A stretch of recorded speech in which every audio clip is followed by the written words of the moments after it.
Question हम start करते हैं लोकोमोशन इन मूवमेंट्स का। The amoeboid movement result from, जो अमीबॉइड मूवमेंट होता है उसके रिजल्ट से क्या होता है? Interaction among actin and myosin and ATPs etcetera. Yes. Coordinate beats of cilia, नहीं, हम लोकोमोशन की बात कर रहे हैं तो ये रॉन्ग हो जाएगा। विप लाइक एक्टिन और flagella, action by the mitotic spindle similar to what happen during mitosis and meiosis, नहीं। तो फर्स्ट वाला ऑप्शन हमारा करेक्ट हो जाएगा। अमीबॉइड मूवमेंट हमको किस में? लोकोमोशन में देखना है। फिर नेक्स्ट क्वेश्चन हम देखते हैं, sarcomere is a functional unit of contraction in a muscle fibre, identify the portion of myofibril that constitute a sarcomere. Sarcomere functional unit होती है, तो हमको इसमें देखना है जो भी दिए गए हैं उसमें से कौन सा राइट है। तो फर्स्ट है the portion of myofibril between two successive A band, the portion of myofibril, जो मायोफिब्रिल का पोर्शन होता है between two successive Z line. Yes, ये वाला हमारा करेक्ट हो जाएगा क्योंकि हमने ऐसा देख रखा है। ये दोनों, ये जेड लाइन है और इनके इससे जस्ट जुड़ा हुआ होता है हमारा आई बेंड और इसके सेंटर में होता है हमारा ए बेंड। और जहाँ पे ये दोनों आई बेंड अब्सेंट होता है, ओवरलैप नहीं करता है ए बेंड आई बोन को, उसको बोलते हैं एज जोन। तो हमारा बी वाला ऑप्शन हमारा करेक्ट हो जाएगा। फिर नेक्स्ट थर्ड क्वेश्चन देखते हैं, the muscles of heart are, जो हमारा हार्ट होती है उसकी मसल्स किस टाइप की होती है? स्ट्रेट होती है, स्ट्रेट नहीं, स्ट्रेट एंड वॉलेंट्री, नहीं, non straight and voluntary, voluntary तो होती ही नहीं है। फिर नेक्स्ट आ जाएगा straight, unbranched and involuntary. Yes, straight, non straight and involuntary, straight, branched and involuntary. E वाला ऑप्शन हमारा करेक्ट हो जाएगा क्योंकि वो ब्रांच्ड होती है। फिर नेक्स्ट क्वेश्चन हम देखते हैं, select the correct statement with respect to locomotion in human. हमको इसमें लोकोमोशन में देखना है कौन सा हमको सही दिया गया है।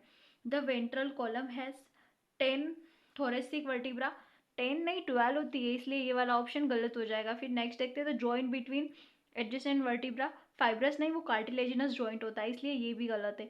फिर थर्ड क्वेश्चन हम देखते हैं, डिक्रीज लेवल ऑफ एस्ट्रोजन आता है, कॉजेस ऑस्टियोपेरेसिस, ये भी गलत हो गया। अब कोर्स डी वाला राइट हो जाएगा। फिर हम देखते कैसे सही है, accumulation of uric acid crystal in the joint causes their inflammation, right, ये वाला ऑप्शन हमारा करेक्ट हो जाएगा। ये जो हमको डायग्राम दे रखा है इसमें देखना है कि ये जो एबीसीडी दे रखा है ये क्या सही है और क्या गलत है। तो सबसे फर्स्ट हमको पता है ये हमारा हेड हो जाएगा, और ये जो बी है इसको हम क्रॉस आर्म दे बोलेंगे।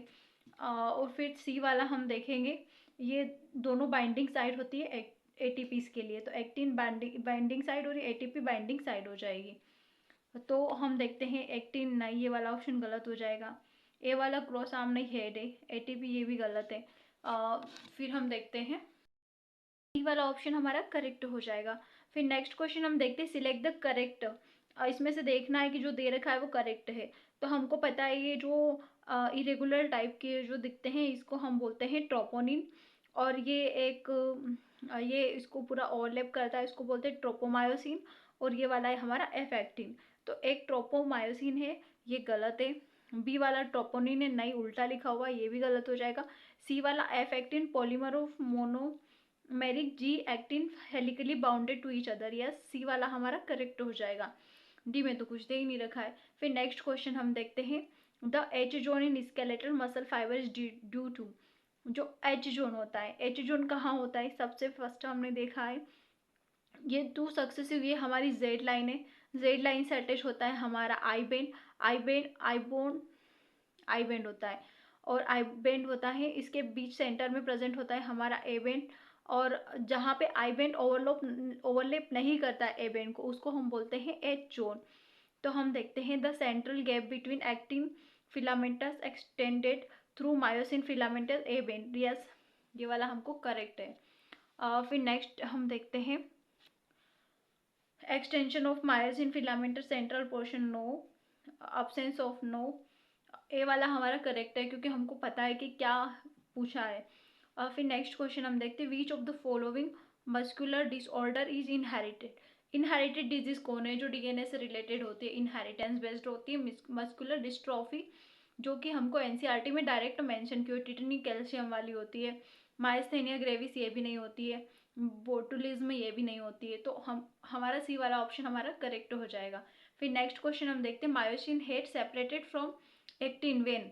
जो मायोसिन का जो हेड है हमने लास्ट क्वेश्चन में देखा था, तो उसमें वो कब हटता है? ATP hydrolysis, ATP get attach to myosin head. Yes, ATP जब मायोसिन से हेड से अटैच होती है तो वो हट जाता है और उसकी एक्टिन साइन हट जाती है और वो शॉर्ट होने लग जाता है, कॉन्ट्रैक्ट करने लग जाता है। फिर नेक्स्ट क्वेश्चन हम देखते हैं, calcium is important in skeletal muscle contraction. Calcium क्यों इम्पोर्टेंट होता है स्केलेटल मसल कॉन्ट्रैक्शन के लिए? Bind to troponin to remove masking of active side of actin for myosin, right. First वाला ऑप्शन हमारा करेक्ट है।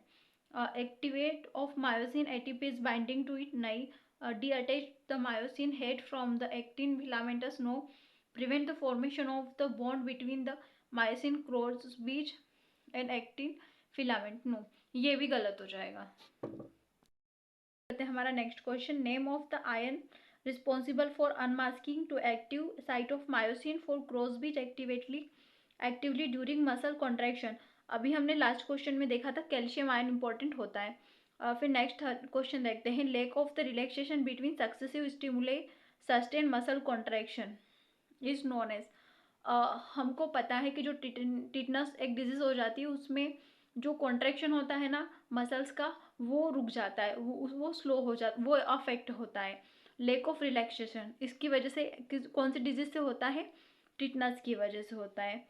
और फिर हम देखते हैं next question, stimulation of muscle fibre by a motor neuron crossed at. Stimulation of muscle fibre, जो भी हमारी मसल फाइबर है उसको हमारे नर्वस सिस्टम से जो स्टिमुलेशन बोलता है वो कहाँ पे होता है? The neuromuscular junction, the transverse tubular, the myofibril, the sarcoplasmic reticulum.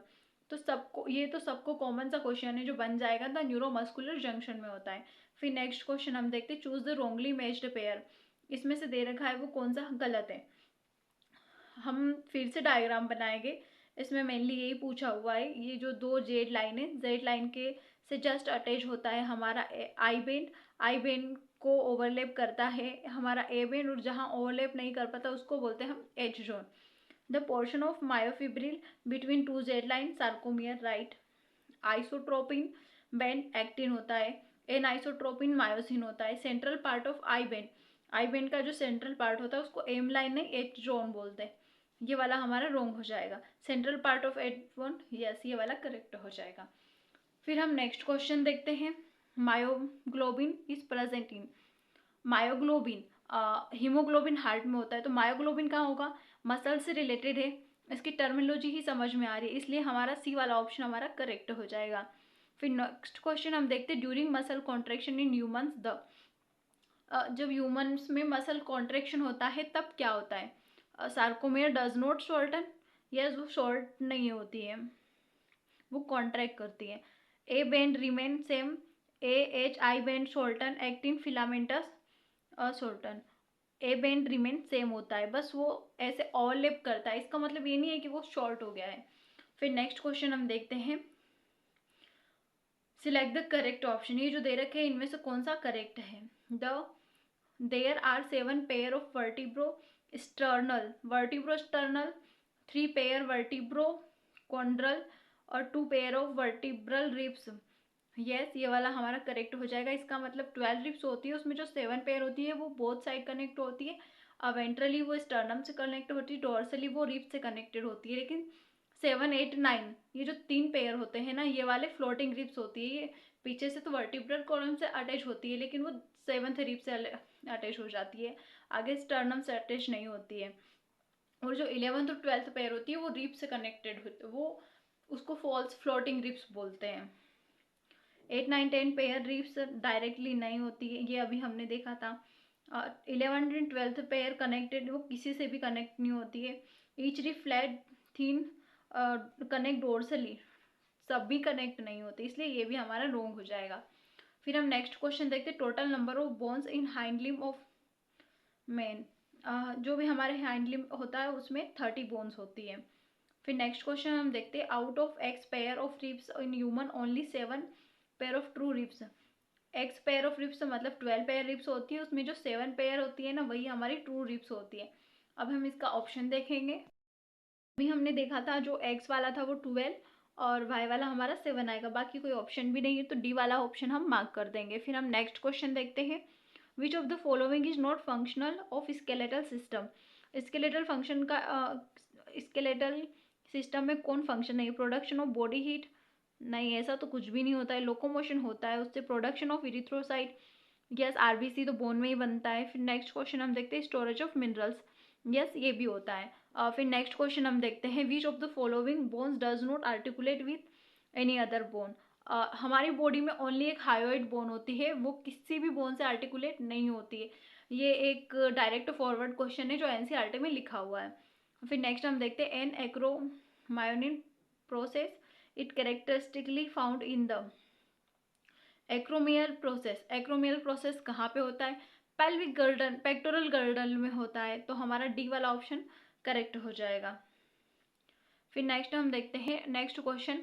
3 of the following pair of the human skeletal part correctly matched. ये मैच कॉलम दे रखी है, इसमें से कौन सा करेक्टली मैच्ड है? करेक्ट ढूंढना है हमको। Sternum and ribs, axial skeletal, नहीं। Clavicle and glenoid cavity, pelvic girdle, नहीं। Next humerus and ulna, appendicular skeletal, humerus and ulna, malleus and stapes, correctly ear ossicles. अच्छा, 1 पेयर नॉट मैच्ड, वही तो मैं बोल रही है सब कर रहे हैं। बी वाला है यही हमारा रॉन्ग हो जाएगा, बाकी ये तीनों हमारे सही ऑप्शन है। Match of the following joint with bones involve, हमको इसमें भी मैच द फॉलोइंग करना है कि कौन सी इससे करेक्ट मिल रही है। ग्लाइंडिंग जॉइंट, ग्लाइंडिंग जॉइंट कहाँ होता है? बिटवीन कार्पल्स, जो हमारे ये कार्पल्स है ना इसमें होता है हमारा ग्लाइंडिंग जॉइंट। तो फर्स्ट का हमारा आ जाएगा 3 वाला। तो हमको ऑप्शन मिल जाता है, फर्स्ट ऑप्शन ही हमारा करेक्ट होगा। हम नेक्स्ट भी देख लेंगे। हिंज जॉइंट, हिंज जॉइंट कहाँ प्रेजेंट होता है? बिटवीन ह्यूमरस और अल्ना के बीच में प्रेजेंट होता है। पाइवोट जॉइंट, पाइवोट जॉइंट कहाँ पे होता है? Between Atlas and axis. Saddle joint होता है कार्पल, ये यहाँ पे होता है सैडल जॉइंट। तो हमारा ऑप्शन ए वाला करेक्ट हो जाएगा। सो गाइस, आपको ये वीडियो इन्फॉर्मेटिव लगी हो तो आप हमारे चैनल को सब्सक्राइब कर सकते हो, और भी अगर आपको कुछ चाहिए तो आप हमें कमेंट बॉक्स में बता सकते हैं। तब तक के लिए आप पढ़ते रहिए। नीट की एग्ज़ाम आ चुकी है। बाय बाय, मिलते हैं नेक्स्ट वीडियो में।